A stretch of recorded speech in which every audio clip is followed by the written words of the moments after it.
ঈসা আলাইহিস সালাম দাজ্জালকে মারার পরে আরেকটা প্রজাতি বের হবে, এর নাম ইয়াজুজ আর মাজুজ। নাম শুনেছেন? এই যে এই সূরার মধ্যেই আছে, এই সূরা কাহাফের কথা বললাম না, সূরা কাহাফের পিছনের দিকে আছে ইন্না ইয়াজুজ ওয়া মাজুজ মুফসিদুনা ফিল আরদ। যুলকারনাইন বাদশার কথা পড়বেন, তিনি এই যে দেয়াল নির্মাণ করে দিয়েছিলেন লোহা এবং তামা দিয়ে, মনে আছে, পড়েছেন? আচ্ছা, এই ইয়াজুজ আর মাজুজ যখন বের হবে পৃথিবীর পানি খেয়ে শেষ করে ফেলে দিবে একেবারে। এর এত বেশি হিংস্র হবে যে এদের সাথে লড়াই করার মতো ক্ষমতা কোনো মানুষেরই থাকবে না। এমনকি ঈসা আলাইহিস সালামেরও নয়। ঈসা আলাইহিস সালাম তুর পাহাড়ে চলে যাবেন মুসলিমদেরকে নিয়ে, তুর পাহাড়ের ভিতরে মুসলিমরা সেখানে লুকিয়ে থাকবে, পৃথিবীর মেসাকার অবস্থা হয়ে যাবে, পৃথিবীর পানি খেয়ে শেষ করে ফেলে দিবে একদম হিংস্র প্রজাতি। তখন ঈসা আলাইহিস সালাম আল্লাহর কাছে দোয়া করবেন, আল্লাহ এই বিভৎস জাতিকে ধ্বংস করো। আল্লাহ রাব্বুল আলামিন তখন ওই ইয়াজুজ আর মাজুজের এই কাঁধে, ঠিক কাঁধের মাঝখানে একটা ভাইরাস জন্ম দিবেন। কি জন্ম দিবেন? ওই যে বলি না মহামারীর ভাইরাস, অমুক ভাইরাস তমুক ভাইরাস, এই ভাইরাস আরও সামনে আছে বাকি এখন। ওই ভাইরাসে, ওই পোকায়, ওই ব্যাকটেরিয়া বা যেটাই হোক আল্লাহ পাক যাই দিবেন, এতে করে ইয়াজুজ আর মাজুজের পুরো প্রজাতি ধপধপ ধপধপ করে মারা যাবে। মানে এটা ছোঁয়াচে রোগ হবে। কি রোগ হবে? ছোঁয়াচে। ঠিক যেমন আমরা একটু করোনা দেখলাম না, একজন থেকে আরেকজন, একজন থেকে আরেকজন, এরকম জিনিস চলবে আরো বিশ্বে। আর এখনকার নতুন রিসার্চ হচ্ছে ওই সাইবেরিয়া অঞ্চলের যে বরফগুলো আছে না, ওর নিচে এই 1 লাখ বছর, 1.5 লাখ বছর, 2 লাখ বছর আগের ভাইরাসগুলো নতুন করে জায়গা শুরু করেছে এখন। হ্যাঁ, এগুলো বিজ্ঞানীরা বলছেন যে এগুলো আবার কোন দিন জানি পৃথিবীতে আত্মপ্রকাশ করা শুরু হয়। সব কিছুই ঘটবে। বিশ্বটার খুব রহস্য আছে, বিশ্বটার অনেক রহস্য আছে। আল্লাহ পাক এগুলো খেলার ছলে সৃষ্টি করেন নাই, পরীক্ষা। লিয়াবলুয়াকুম আইয়ুকুম আহসানু আমালা, আল্লাহ পাক বলেছেন। এরপরে ইয়াজুজ আর মাজুজের সব প্রজাতি মারা যাবে। নবীজি বলছেন জমিনে কোনো জায়গায় ফাঁকা থাকবে না, সমস্ত জায়গাতেই ওদের দেহ পড়ে থাকবে। আল্লাহু আকবার। এরপরে ঈসা আলাইহিস সালাম আল্লাহকে বলবেন, আল্লাহ জমিনটাকে পবিত্র করে দাও। আল্লাহ পাক কি করবেন জানেন? বড় বড় নখরওয়ালা, বড় বড় নখ আছে, নখ দেখেছেন? বড় বড় নখ, বড় বড় নখওয়ালা একটা স্পেশাল প্রজাতির পাখি আল্লাহ পাঠাবেন। কি পাঠাবেন? পাখি। এটা কোন পাখি, কি নাম আমরা জানি না, মহাবিশ্বের কোন জায়গা থেকে আসবে তাও জানি না, পৃথিবীতে আছে কিনা তাও জানি না, আল্লাহ পাঠাবেন। আবাবিল, তয়রন আবাবিল যখন আল্লাহ পাখি পাঠিয়েছিলেন না, ওয়ারসালা আলাইহিম তয়রন আবাবিল, আসলে ওই পাখির নাম কিন্তু আবাবিল না, আবাবিল মানে হচ্ছে ঝাঁকে ঝাঁকে। তো ওই পাখি কি আর দেখা গেছে? ওই রকম করে পাথর কেউ নিক্ষেপ করেছে? আর ঠিক এরকম করে বিশ্ববাসীরা দেখবে একটা ডালিমের নিচে একটা পরিবার আশ্রয় নিতে পারবে। এত স্পেসিফিকলি বলা হয়েছে হাদিসগুলোতে। নবী সাল্লাল্লাহু আলাইহি ওয়াসাল্লাম বলেছেন যে 10 জন ঘোড়সাওয়ার, কয়জন ঘোড়সাওয়ার? 10 জন ঘোড়সাওয়ার বের হবে ইমাম মাহদির সময়, যারা খোঁজ নিতে যাবে যে দেখি দাজ্জাল বের হয়েছে কিনা। ঘোড়ায় করে খোঁজ নিতে যাবে, দেখি দাজ্জাল বের হয়েছে কিনা। ওই 10, নবীজি বলছেন আমি ওই 10 জনের নামও জানি, ওদের বাবার নামও জানি। সুবহানাল্লাহ। এত স্পেসিফিক জ্ঞান দেওয়া হয়েছে আল্লাহর পক্ষ থেকে নবী সাল্লাল্লাহু আলাইহি ওয়াসাল্লামকে। তার হাদিস থেকে বলছি যে ডালিমের নিচে পরিবার আশ্রয় নিতে পারবে। তো অনেকে হয়তো হাসবে, কি বলে একটু উল্টা পাল্টা কথা, তাই না? নাস্তিকরা মনে করতে পারে যে হাসবে, আর হাহারি এক দিয়ে রেখে দেবে। এখন মানুষ ফেসবুকের মতো চিন্তা করে, ফেসবুকের মতো হাসে, ফেসবুকের মতো কাঁদে। মানুষ এখন রোবটিক হয়ে গেছে আর কি। ঠিক আছে? আচ্ছা, তো এরপর কি? এরপরে বরকতের এই সময়টা শেষ হয়ে যাবে কখন? যখন মানুষ আবার সেই জেনা, পাপ, শিরিক, কুফর এগুলোতে লিপ্ত হবে। আল্লাহ রাসূল বলছেন এমন একটা মানুষও বাকি থাকবে না, একটা মানুষও না যে খালি লা ইলাহা ইল্লাল্লাহ কালিমাটা পড়তে জানে, এমন একটা মানুষও বাকি থাকবে না। বলেন নাউযুবিল্লাহ। ওরা হবে এই পৃথিবীর সবচেয়ে নিকৃষ্ট মানুষ। ওদের চেয়ে নিকৃষ্ট কোনো মানুষ এই পৃথিবীতে হবে না। এখনো কি এরকম সময় আসে নাই? এখন কি লা ইলাহা ইল্লাল্লাহ আছে না?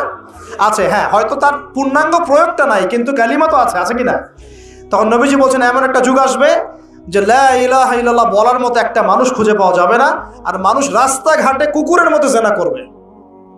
রাস্তাঘাটে কুকুর যেমন সঙ্গম করে না রাস্তাঘাটে, ওই রকম করে মানুষ রাস্তাঘাটে জেনা করবে। ওই সময়ে আল্লাহ রাব্বুল আলামিন পশ্চিম দিক থেকে সূর্য উঠাবেন। কোন দিক থেকে? সূর্য সত্যি সত্যি পশ্চিম দিকে উঠবে।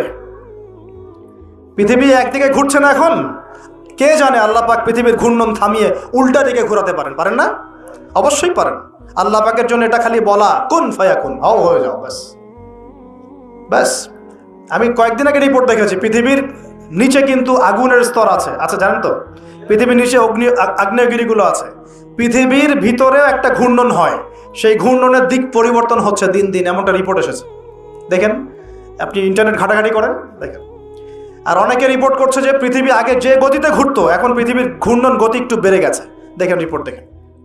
ঘূর্ণন গতি বেড়ে যাওয়ার মানে হচ্ছে টাইম দ্রুত পাস করবে। আর শেষ জামানার হাদিস এটাও আছে যে সময় দ্রুত পাস করবে, আছে না? এটা হাদিসে আসছে। তো প্রিয় ভাইরা, এই সময়ে মানুষ খারাপ হওয়া শুরু করার পরে এমন খারাপ হবে আল্লাহর নাম নেওয়ার মতো কোনো মানুষ থাকবে না, আল্লাহ আল্লাহ বলার মতো কোনো মানুষ থাকবে না। তখন পশ্চিম দিক থেকে সূর্য উঠবে। কিভাবে কিয়ামত হবে? নবীজি বলছেন, একজন ব্যক্তি পানি খাওয়ার জন্যে পাত্রটাকে মুখের সামনে নিবে, পানি গিলতে পারবে না, কিয়ামত হয়ে যাবে। নাউযুবিল্লাহ। ইযা ওয়াকাআতিল ওয়াকিআ লাইসা লিওয়াকাআতিহা কাযিবা আল খারিআতু মাল খারিআ ওয়া মা আদরাকা মাল খারিআ, আছে না? আম্মা ইয়াতাসাআলুন আনিন নাবাইল আযীম। কত সূরা আছে কিয়ামত সংক্রান্ত, পড়ে দেখেন। ইযা যুলজিলাতিল আরদু জিলজালাহা ওয়া আখরাজাতিল আরদু আসকালাহা ইযা শামসু কুওয়িরাত ওয়া ইযা নুজুমু কাদারাত। এই সূরাগুলো পড়ে দেখেন। আম্মা পারার শেষ পারাটা, যেটা 30তম পারা, এর সূরাগুলো পড়ে দেখেন। কিয়ামত চোখে দেখতে পারবেন ইনশাআল্লাহ। সিংহায় ফুঁক দেওয়া হবে। আল্লাহ পাকের ফেরেশতার এত ক্ষমতা আল্লাহ দিয়েছেন, একটা ফুয়ে পুরো মহাবিশ্ব ধ্বংস হয়ে যাবে ইনশাআল্লাহ। চারটাখানি কথা নাকি? দ্বিতীয় ফুৎকারে আবার সবাইকে জীবিত করা হবে। এবং এই যে দুনিয়ার জীবনটা আমরা কাটাচ্ছি, এই 30, 40, 50, 60, 100 বছরের জীবন, এই জীবনের এক একটা হিসেব আল্লাহর সামনে দাঁড়িয়ে সেদিন দেওয়া লাগবে।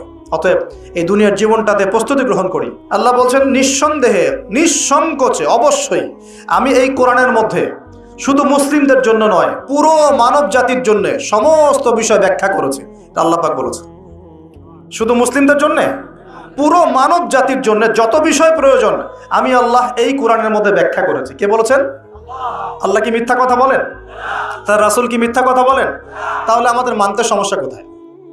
মানতে কি সমস্যা?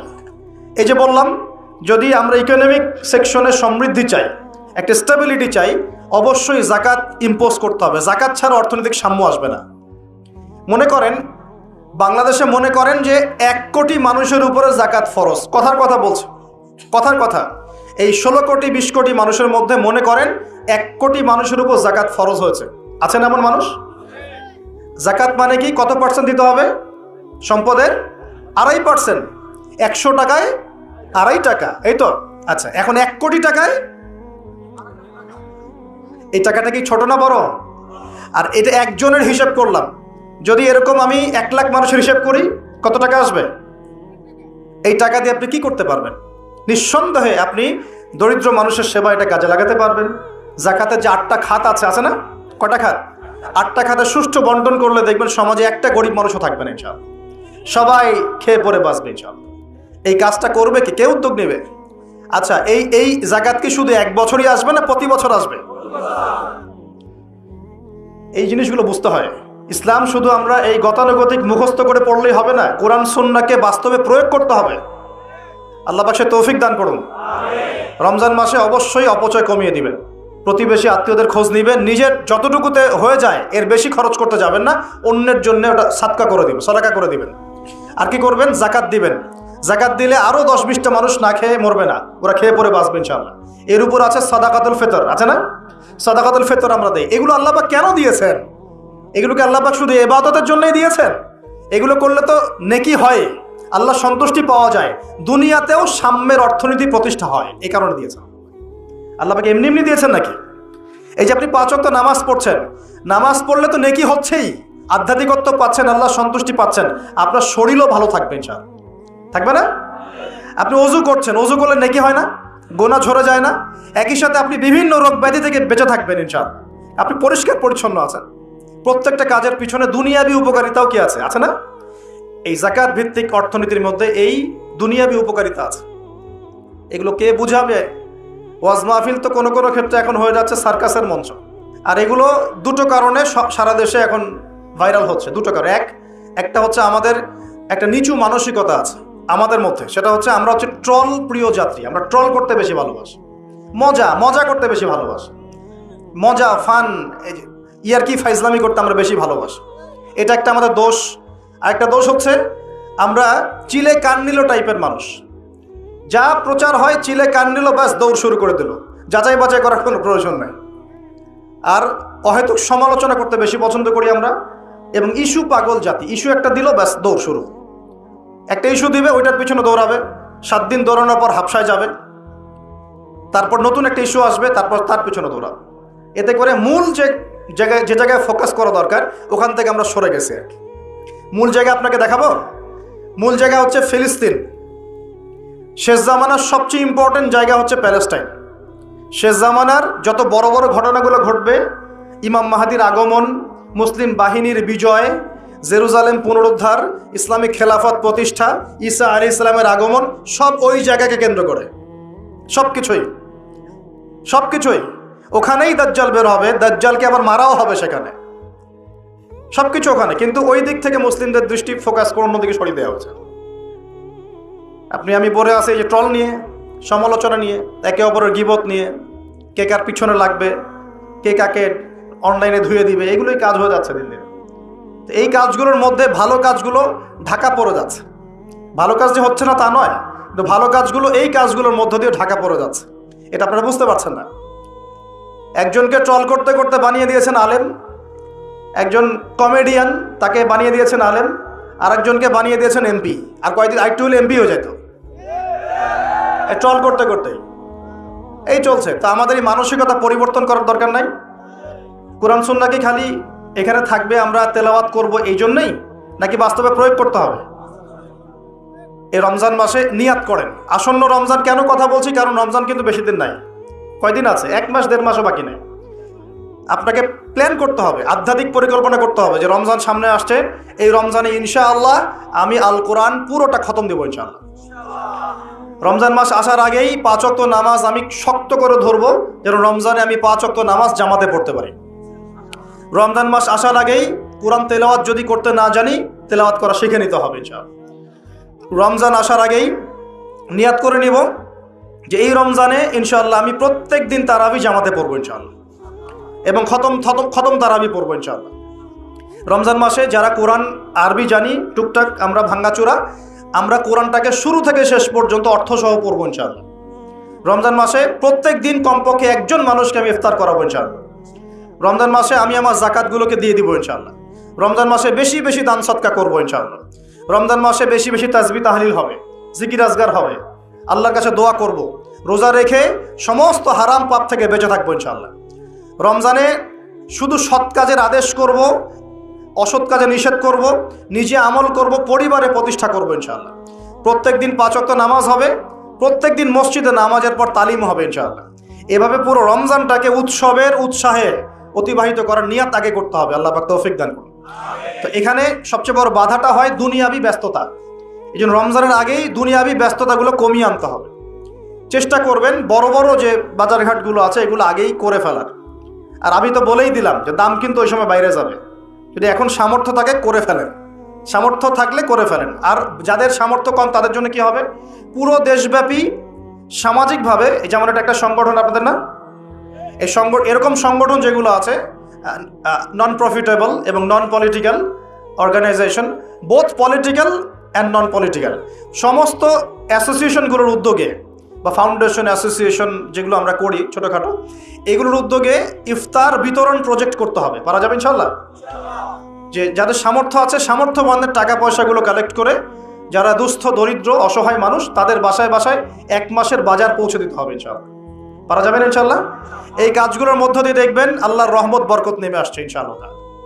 এই যে বললাম 5 কোটি মানুষ কিন্তু কম নয়, ওদেরকে খাওয়াতে হবে, তো খাওয়াতে হবে না? তাহলে এই আমাদের খাবারটাকে বন্টন করে ভাগ করে নিতে হবে। নিজের খাবারটা সবার সাথে কি করতে হবে, ভাগ করে নিতে হবে। এটা কি ইসলামের সৌন্দর্য না? এটা আল্লাহর হুকুম না? নবীর সুন্নত নয় কি?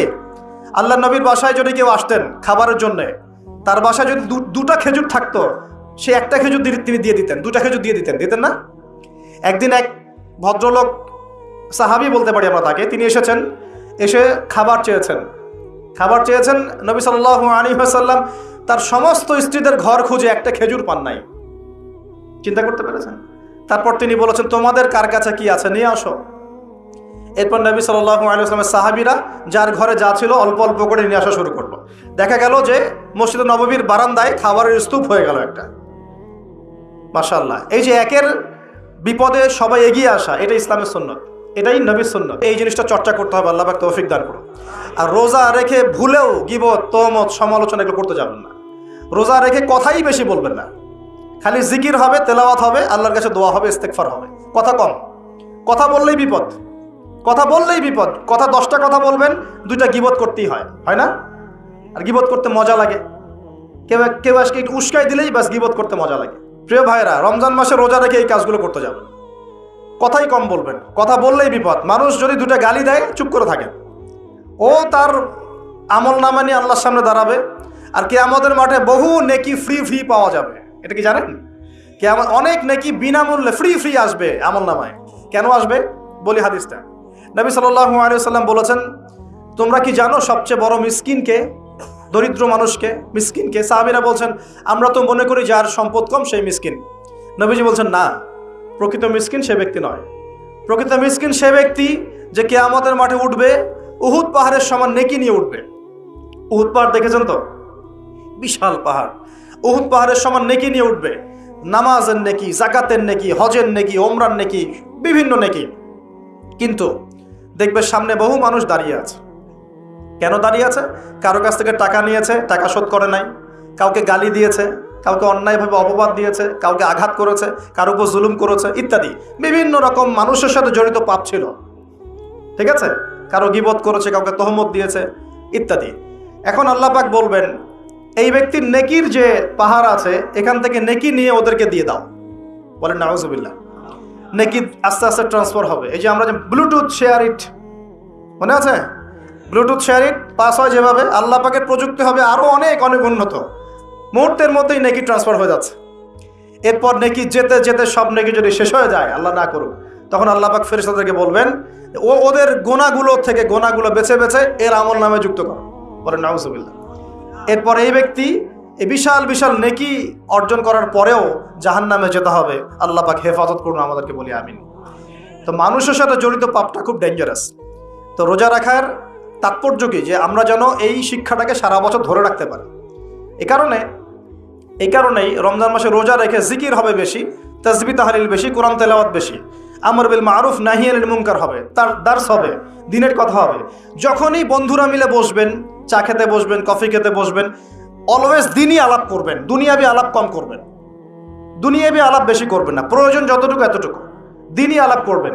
কারণ মানুষ জান্নাতেও যদি চলে যায়, মানুষ জান্নাতে চলে গেলেও ওই সব সময়ের জন্য আক্ষেপ করবে, আফসোস করবে, দুনিয়াতে যেই সময় সে আল্লাহকে স্মরণ করে নাই, রাসূলের নামে দরুদ পড়ে নাই। তাহলে যদি কোনো জায়গায় বসে পড়ে আলোচনা করতে থাকেন, ওঠার আগে কমপক্ষে বলবেন, সুবহানাকা আল্লাহুম্মা বিহামদিকা আশহাদু আল্লা ইলাহা ইল্লা আনতা আস্তাগফিরুকা ওয়া আতুবু ইলাইক। কারণ কেন বলবেন? আল্লাহ রাসূল বলেছেন যে কোনো মানুষ বা কোনো কওম যদি একটা জায়গায় বসে আলোচনা করে, আলোচনা থেকে শেষ করা বৈঠকটা ভঙ্গের আগেই যদি তারা এই দোয়াটা পড়ে ওঠে, ওই বৈঠকে যদি কোনো ফাহেসা কথা হয়ে থাকে, এর গোনার কাফফারা হয়ে যাবে ইনশাআল্লাহ, গোনা মাফ হয়ে যাবে ইনশাআল্লাহ। আর যদি ওই বৈঠকে ভালো কোনো কথা হয়, ওই কথাগুলো কিয়ামতের মাঠে তার জন্য দলিল হবে ইনশাআল্লাহ। এই দোয়াটা পড়ার চর্চা করবেন। তো যেটা বলছিলাম, দেখেন, আমরা যদি একে অপরের খাবারগুলো ভাগাভাগি করি, জাকাতগুলো প্রদান করতে পারি, এবং রমজানের রোজাগুলো ঠিকঠাক রাখতে পারি, আল্লাহর বিধানগুলো ঠিকঠাক মানতে পারি, সমাজে দারিদ্রতা থাকবে না ইনশাআল্লাহ। আরেকটা অপশন হচ্ছে, এটা দিয়ে যে সব দূর হয়ে যাবে তা নয়, কারণ ক্ষতি এত বেশি হয়ে গেছে, ক্ষতি হতে হতে হতে এত বেশি হয়ে গেছে যে 1 বছর 2 বছর 3 বছরে মনে হয় না সব ক্ষতি পুষিয়ে নেওয়া যাবে। যারা অর্থনীতি বোঝেন তারা বুঝবেন। নামতে নামতে নামতে এমন একটা জায়গায় চলে আসছি যে হুট করে যে একদম সব ঠিক হয়ে যাবে, এটা চিন্তা করলে ভুল হবে। একটা উপায় কি? উপায় হচ্ছে এই যে খাদ্যগুলোর উপর চাপ বাড়বে মার্কেটে, অতিরিক্ত খাদ্য আমদানি করা। কি করা? আমদানি করা। দুটো অপশন থাকে, এক আমদানি করা, আরেকটা হচ্ছে কৃষিভিত্তিকভাবে উৎপাদন করা। দুটো। তো আমরা রিপোর্টগুলো দেখছি যে কৃষিভিত্তিক প্রবৃদ্ধির হার কমে যাচ্ছে। কি হয়েছে? কমেছে। কৃষিভিত্তিক প্রবৃদ্ধির হারটা কমেছে, আর আমদানিটা মোটামুটি কিছুটা বিপর্যস্ত হয়েছে। কারণ ডলার সংকট। কিসের সংকট? ডলার। এটা জানেন তো নাকি? আচ্ছা, রিপোর্ট তো পড়েন, পেপার পত্রিকা তো পড়েন নাকি? সংকট হলে কি হয়? সংকট হলে এলসি কমে যায়। মানে মনে করেন আপনি একজন ব্যবসায়ী, পণ্য আমদানি করেছেন, আর পণ্যগুলো যে আপনি খালাস করবেন, বন্দর থেকে নামাবেন, তা আপনাকে তো একটা চার্জ দিতে হবে না?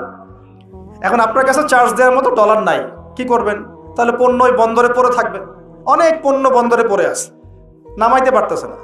এখন মনে করেন এই ব্যক্তি কি নিজের পকেট থেকে টাকা দিয়ে এগুলো নামাবে? না। কি করবে তাহলে? ওই পণ্যের উপর সে দাম বাড়িয়ে দিবে, যাতে করে এই টাকাটা জনগণের কাছ থেকে তুলে সে শোধ করতে পারে। এগুলো ইকোনমিক্স, বেসিক ইকোনমিক্স। এগুলো পড়তে আপনার আহামরি অর্থনীতিবিদ হতে হয় না। কথা কি বুঝতে পারছেন? তো এই কারণে রমজান মাসে দামগুলো চাপ পড়ে, এমনিতেই চাপ পড়ে। আস্তে আস্তে সিচুয়েশনগুলো এভাবে খারাপ হয়েছে। অতএব ইসলামিক সলিউশনে যদি এখন না আসতে পারেন, যদি আরও 10 বছর অপেক্ষা করেন, বহু দেরি হয়ে যাবে। এই জন্য আমি মন থেকে উদাত্ত একটা আহ্বান জানাই, যারা শিক্ষিত মহল, বিজ্ঞ মহল আছেন, আমার কথা বুঝবেন ইনশাআল্লাহ, যে ইসলামিক অর্থনীতি ছাড়া অর্থনৈতিক সমৃদ্ধির কোনো অপশন নাই আমাদের সামনে। ইসলামিক অর্থনীতি মানে দান সৎকা ভিত্তিক, অপচয় কমানো, দুর্নীতি বন্ধ করা, সুদ ঘুষ এগুলো বন্ধ করা, এবং অন্যের কষ্টে নিজে পাশে থাকা, পাশে দাঁড়ানো। সবচেয়ে বড় কথা হচ্ছে এখানে ব্যবসা, জাকাত, সাদাকা এগুলোকে গুরুত্ব দেওয়া হয়, সুদটাকে হারাম করা হয়। এগুলোর উপর যদি সুদ থাকে, চড়া সুদ, তখন তো আরও অবস্থা খারাপ। যেমন ধরেন, মনে করেন আমাদের সংকট হয়েছে, এখন আমরা বহির্বিশ্বের কোনো দেশের কাছে গেলাম, গিয়ে বললাম যে আমাদেরকে লোন দেন। ওরা কি এমনি লোন দিবে? এমনি দিবে? যাও, তোমাকে 10 কোটি টাকা এমনি দিয়ে দিলাম, 1000 বিলিয়ন ডলার এমনি দিবে? কখনো এমনি দিবে না। বরং সে একটা সুদ ফিক্স করবে, হয় 10%, না হলে 12%, না হলে 20%, ও সুদ ফিক্স করবে। যখন সুদটা ফিক্স করে দিবে, তখন এই সুদটা শোধ করতে হবে না? ওই সুদটা শোধ করতে হবে, কিন্তু আপনার শ্রম দিয়ে ওই সুদটাকে শোধ করতে হবে। শ্রম কি শুধু এমপি মন্ত্রীরা করবে, নাকি শ্রম আপনিও করেন? আপনাদের শ্রম থেকে এটাকে তুলে নিয়ে শোধ করতে হবে না? এটাই হচ্ছে সুদভিত্তিক অর্থনীতির সবচেয়ে মারাত্মক দিক। এতে করে ওরা ধনী হবে দিন দিন, আর গরিবরা আরো গরিব হবে দিন দিন। আল্লাহ পাক এমনি বলেন নাই, ইয়ামহাকুল্লাহুর রিবা ওয়া ইউরবিস সাদাকাত। আল্লাহ পাক সুদের মধ্য দিয়ে একদম সম্পদ সংকুচিত করে ফেলেন। সম্পদ সুদের মধ্য দিয়ে সংকুচিত করে ফেলেন, আর সাদাকার মধ্য দিয়ে সম্পদ প্রসারিত হয়। এই আয়াতগুলো খালি পড়লে হবে না, বুঝতে হবে, তা বাস্তবে প্রয়োগ করতে হবে। আচ্ছা, আরও ব্যাপার আছে। এখন সুদ দেওয়ার সময় কি হবে জানেন? যদি দেখা যায় আপনার, মনে করেন $1 সমান 80 টাকা, মনে করেন, যদি দেখেন এই সুদগুলো পরিশোধ করতে পারছেন না, দেখবেন যে ডলারের এগেনস্টে আপনার টাকার মান কমে যাবে। তখন হয়ে গেল $1 সমান 100 টাকা। কয় টাকা বাড়লো? 20 টাকা। 20% বেড়ে যাওয়া মানে হচ্ছে আপনার বেতন যদি হয় 100 টাকা, এখন বেতন হয়ে গেছে 80 টাকা। বুঝতে পারছেন না মনে হয়? আপনার বেতন যদি হয় 100 টাকা, এখন বেতন হয়েছে 80 টাকা। 100 টাকা শ্রম দিয়েছেন, 80 টাকার প্রফিট পাবেন, 20 টাকা গায়েব। ওটা কোথায় গেল? ওই যে সুদ দিয়েছে ওর পকেটে চলে গেছে। আপনার অর্থও চলে গেল, আপনার শ্রমও চলে গেল। এর উপর আরো অনেক বিষয় আছে। আজকে ইকোনমিক্স নিয়ে বুঝালে আপনার মাথা খারাপ হয়ে যাবে, বলবেন যে ভাই কি শুরু করলেন। এগুলো শুধু অর্থনীতির কথা নয়, এগুলো ইসলামের কথা। কিসের কথা? আল্লাহ রাব্বুল আলামিন এই কিতাবের মধ্যে প্রতিটা বিষয়ের সমাধান দিয়েছেন। প্রত্যেকটা বিষয় আল্লাহ পাক এই সংকটগুলোর সমাধান দিয়েছেন। তোমরা অপচয় বন্ধ করো। কি বন্ধ করো? অপচয় বন্ধ করো। নিশ্চয়ই অপচয়কারীরা শয়তানের ভাই। নিশ্চয়ই কি অপচয়কারীরা? আমরা একটু ওয়াদা করতে পারি যে আমরা ইনশাআল্লাহ এই রমজান থেকে অপচয় বন্ধ করে ফেলবো। কোনো প্রকার অপচয় করবো না ইনশাআল্লাহ। না সময় অপচয় করব, না গ্যাস, না পানি, না তেল, না টাকা, না কিছুই অপচয় করবো। পারা যাবে ইনশাআল্লাহ?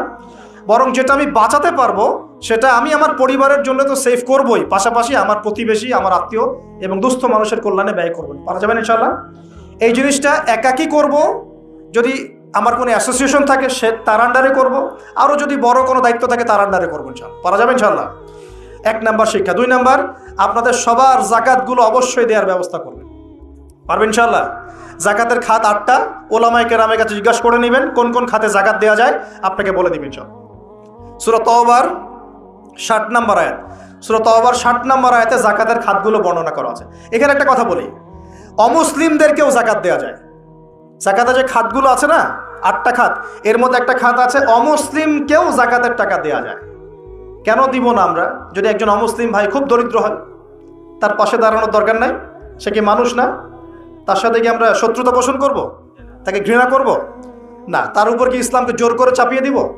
না। আমরা তাকে হেল্প করব জাকাতের টাকা দিয়ে, যাতে করে সে ইসলাম সম্পর্কে একটা ভালো ধারণা পায়, এবং ইনশাল্লাহ ওই দেখা যাবে ওই উপকার করার ফলে তার মনের মধ্যে ইসলাম সম্পর্কে ভালো ধারণা আসবে, একদিন সে মুসলিম হয়ে যাবে ইনশাআল্লাহ।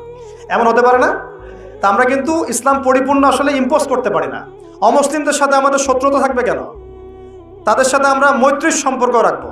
একটা কান্ট্রির মধ্যে কি মুসলিম অমুসলিম মারামারি করবে? বিদ্বেষে জড়াবে? সে তার ধর্ম তার মতো করে পালন করবে, আমরা আমাদের ধর্ম আমাদের মতো করে পালন করব। বরং কোরআন বলছে যাকাতের যে সম্পদ, যে খাত আছে, এই খাতের মধ্যে ওয়াল মুআল্লাফাতু কুলুবুহুম একটা খাত আছে। তাদের অন্তরকে আল্লাহর দিকে আকৃষ্ট করার জন্য অমুসলিমদেরকেও যাকাত দেওয়া যায়। তো আমরা সবাই যাকাতগুলো দিব তো ইনশাআল্লাহ। এরপরে আছে সাদাকাতুল ফিতর, এটাও দেওয়ার চেষ্টা করবেন। এটা তো আপনারা জানেন সাদাকাতুল ফিতর দিতে হয়।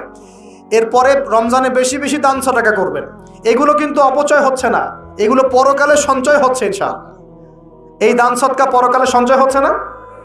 আল্লাহ রাসূল বলেছেন যে একটা খেজুর দান করে, একটা খেজুর হালাল উপার্জন থেকে একটা খেজুরও যদি দান করে, এই দানটাকে আল্লাহ পাক বড় করতে থাকেন, আদর মহব্বত করে বড় করতে করতে করতে পাহাড়ের সমান বাড়িয়ে দেন। বলেন সুবহানাল্লাহ। আর একটা হাদিসে নবীজি বলেছেন তোমরা এক টুকরো খেজুর দান করার বিনিময়ে হলেও জাহান্নামের আগুন থেকে বাঁচার চেষ্টা করো। প্রিয় ভাইরা, রমজান মাসে আমলগুলো করার চেষ্টা করেন, ইনশাআল্লাহ তাআলা সমাজের সংকটগুলো কেটে উঠবে ইনশাআল্লাহ। যদি এগুলো বাংলার মানুষ আমল করতে ব্যর্থ হয়, দেখেন রমজান মাসে কি হয়।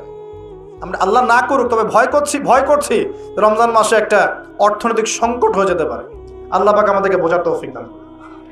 প্রিয় ভাইয়েরা, আরও যে বিষয়গুলো বলছিলাম, রমজান মাস আসার আগেই এই কিতাব, আল্লাহ পাকের কিতাব, অবশ্যই তেলাওয়াত করা শিখে নেন। সবাই তেলাওয়াত করতে পারি তো ইনশাআল্লাহ? আমি একটা সিস্টেম শিখিয়ে দিচ্ছি। প্রত্যেক দিন এক পারা করে পড়বেন, প্রত্যেক দিন এক পারা। তাহলে 30 দিনে আপনি 30 পারা পড়ে শেষ করে ফেলবেন। এতে করে চাপও পড়বেন আপনার উপর বেশি, আপনার বিরক্তিবোধ আসবে না, অন্য কাজগুলো করতে পারবেন।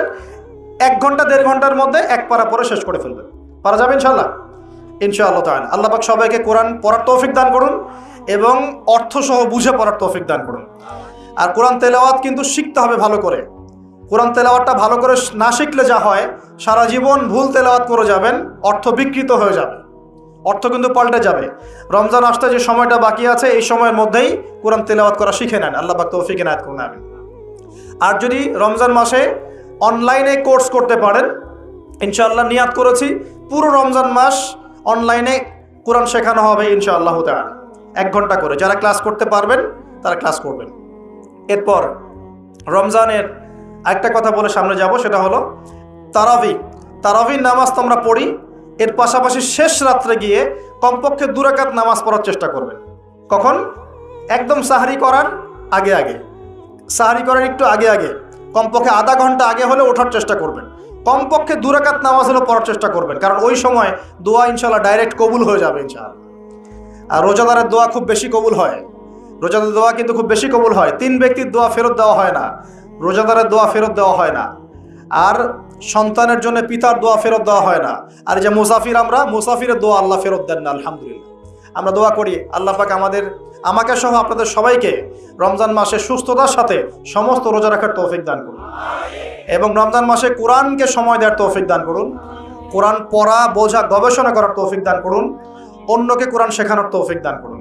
আল্লাহ পাক রমজান মাসে আমাদের সবার অর্থনৈতিক সচ্ছলতা দান করুন এবং রিজিকের মধ্যে বরকত আল্লাহ দান করুন। আল্লাহ পাক আমাদের কৃষির মধ্যে বরকত দান করুন। আল্লাহ পাক আমাদের ব্যবসার মধ্যে বরকত দান করুন।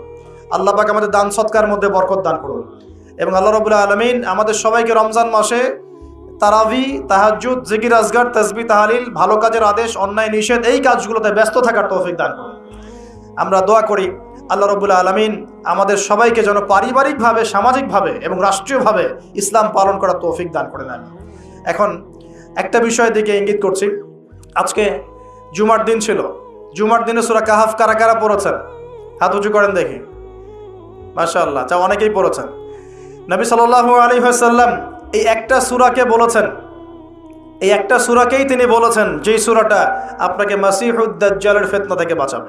একটা সময় আসবে যখন জুলুম সর্বত্র ছড়িয়ে যাবে, তখন আল্লাহ রাব্বুল আলামিন তার মনোনীত কিছু বান্দাকে বের করবেন এবং তাদের মধ্যে একজনকে নেতা বানাবেন। তার নাম হচ্ছেন ইমামুল মাহদি। কি নাম? ইমামুল মাহদি। তার নাম কিন্তু ইমাম মাহদি নয়, তার নাম মুহাম্মদ। তার নাম কি? মুহাম্মদ। তিনি মুহাম্মদ সাল্লাল্লাহু আলাইহি ওয়াসাল্লামেরই বংশধরদের মধ্যে হবেন, ঠিক আছে? এবং তার নাম হবে মুহাম্মদ, বাবার নাম হবে আব্দুল্লাহ, মায়ের নাম হবে আমিনা, একদম নবী সাল্লাল্লাহু আলাইহি ওয়াসাল্লামের মতোই। তার হাত ধরে মুসলিমরা ইনশাআল্লাহ এই জুলুমের বিরুদ্ধে লড়বে এবং ইনশাআল্লাহ ওই যে জায়গায় সারা বিশ্বে যে জুলুম দেখছেন, এগুলো আস্তে আস্তে উঠে যাবে এবং তারা বিশ্বের উপর রাজত্ব কায়েম করবে ইনশাআল্লাহ। এরপরে বের হবে মাসিহুদ দাজ্জাল। কে বের হবে? দাজ্জাল। এ আবার কে?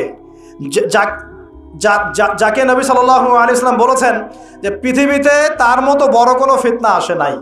সে পৃথিবীতে এসে খোদা দাবি করবে, বলবে আমি আল্লাহ। কি বলবে? আমি আল্লাহ। সে এক হাতে জান্নাত এক হাতে জাহান্নাম নিয়ে ঘুরবে। মানে সত্যিকারের জান্নাত জাহান্নাম নয় এটা। এটা হচ্ছে যে তাকে মেনে নিবে সে তার কোনো ক্ষতি করবে না, তাকে সুখ শান্তিতে রাখবে, এই জান্নাত। আর যে তাকে মানবে না তাকে সে ধ্বংস করে দিবে, এটা জাহান্নাম, আযাব। জান্নাতকে হাতে নিয়ে ঘোরা যায়? রূপক অর্থে বলা হয়েছে। সে বৃষ্টি দিতে পারবে, সে ফসল বেশি করে দিবে, যারা ওর আনুগত্য করবে তাদেরকে ফসল বাড়িয়ে দিবে, তার গুপ্তধন তার পিছু করবে, যারা তাকে মেনে নিবে ওদেরকে গুপ্তধন দিবে, আর অনেক কিছু সে করবে। সে এক কথায় পুরো বিশ্বটাকে নিয়ন্ত্রণ করে ফেলবে। কি করবে? পুরো বিশ্বকে নিয়ন্ত্রণ। কতদিন করবে? 40 দিন। কতদিন? 40 দিন। যার প্রথম দিন হচ্ছে 1 বছরের সমান, দ্বিতীয় দিন হবে 1 মাসের সমান, আর তৃতীয় দিন হবে 1 সপ্তাহের সমান। বাকি দিনগুলো আমাদের দিনের মতোই হবে। কিভাবে এটা হবে আল্লাহ ভালো জানেন, আমরা জানি না, ব্যাখ্যাও করতে পারবো না। এটা ব্যাখ্যা করার মতো জ্ঞান আমাদের কাছে নাই। তবে এই জুলুম চিরস্থায়ী হবে না। আচ্ছা, একটা কথা একটু বোঝেন দেখি। মনে করেন এই ভাই, আপনার নাম কি? কি নাম আপনার? হ্যাঁ, শহীদুল্লাহ ভাই মনে করেন বিশ্বের শাসক, কথার কথা বলছে। শহীদুল্লাহ ভাই মনে করেন এই বিশ্বটাকে শাসন করতে চায়। তাহলে শহীদুল্লাহ ভাইকে এই বিশ্বের রাজনীতি শাসন করতে হবে না? এই বিশ্বের অর্থনীতি শাসন করতে হবে না? এই বিশ্বের কালচার, মিডিয়া, প্রযুক্তি, অস্ত্রশস্ত্র এগুলো ডমিনেট করতে হবে না? তার মানে দাজ্জাল যদি সারা বিশ্বকে শাসন করতে চায়, ওকেও সারা বিশ্বের এগুলো নিয়ন্ত্রণ করতে হবে, হবে কি না? সে আত্মপ্রকাশ না করলেও তার অনুসারীরা তো মাশাআল্লাহ শক্তিশালী হয়ে গেছে কি না? তার মানে সময় কাছে না দূরে? কাছে। এটা বোঝার জন্য কি ভবিষ্যৎবাণী করা লাগে? গণক হওয়া লাগে? জ্যোতিষী হওয়া লাগে? এটা বোঝার জন্য কোরআন সুন্নাহর সাথে শেষ জামানা স্টাডি করলেই হয়। Economics, world affairs, history study করলেই বুঝতে পারেন, হৃদয়ের চোখ খুলে যাবে ইনশাআল্লাহ তাআলা। আল্লাহ পাক বোঝার তৌফিক দান করুন। এখন সে বের হয়ে বিশ্বটাকে শাসন করবে ঠিকই, কিন্তু তার সাথে লড়াই করার ক্ষমতা ওই সময় মুসলিমদের থাকবে না। তখন আল্লাহ পাক পাঠাবেন ওই যে সত্যিকারের মাসিহ ঈসা আলাইহিস সালামকে। কাকে পাঠাবেন? তিনি নামবেন সিরিয়ায়। কোন দেশে? সিরিয়ার দামেস্কে তিনি নামবেন, 2 জন ফেরেশতার কাঁধে ভর দিয়ে। তখন তার চুলগুলো দিয়ে টপ টপ করে মুক্তার মতো পানি ঝরতে থাকবে, এমনটা হাদিসে বলা হয়েছে। সুবহানাল্লাহ, সুবহানাল্লাহ। এত এত স্পেসিফিকলি হাদিসে বলা হয়েছে, এটা হবে, এইটা হবে, ওইটা হবে, একদম স্পেসিফিকলি। তারপরে ঈসা আলাইহিস সালাম তিনি যখন ওই মুসলিমদেরকে পেয়ে যাবেন, তিনি তাকে ইমামতি করতে বলা হবে। ঈসা আলাইহিস সালাম বলবেন, না, আমি ইমামতি করতে পারবো না। ইমামতি এই উম্মতের জন্যই করা হয়েছে। বলেন সুবহানাল্লাহ।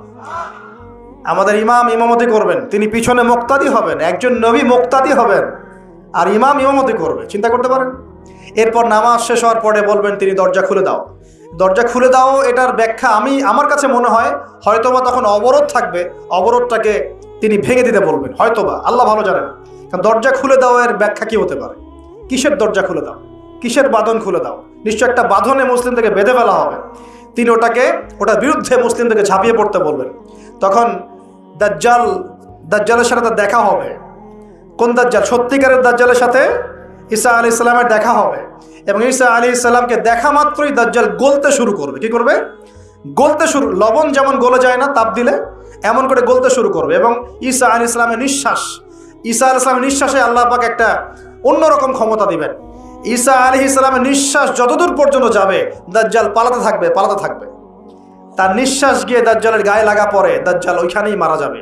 আল্লাহ পাক এই শুধু তাকে নয়, তার সমস্ত অনুসারীদেরকে আল্লাহ পাক সেখানে মেরে ফেলবেন ইনশাআল্লাহ। মুসলিমদের হাতে। কার হাতে? মুসলিমদের হাতে। এটার জায়গাটা মেনশন করা আছে, বাবেলুদ নামক জায়গা। কোন জায়গা? বাবেলুদ। যান গুগল সার্চ করে দেখেন বাবেলুদ কোন জায়গায় আছে। আমি বলে দিব না, দেখেন কোন জায়গায় আছে, কারা ওটা নিয়ন্ত্রণ করছে দেখেন। ওইখানে দাজ্জাল মারা যাবে। মানে সত্যিকারের মাসিহের হাতে মিথ্যা মাসিহ মারা যাবে ইনশাআল্লাহ, ঠিক আছে? এবং তার অনুসারীদের পতন হবে। এরপর ঈসা আলাইহিস সালাম এই ক্ষমতাটা দখল করবেন এবং সারা বিশ্বে তিনি শান্তি শৃঙ্খলা কায়েম করবেন। একজন ন্যায় পরায়ণ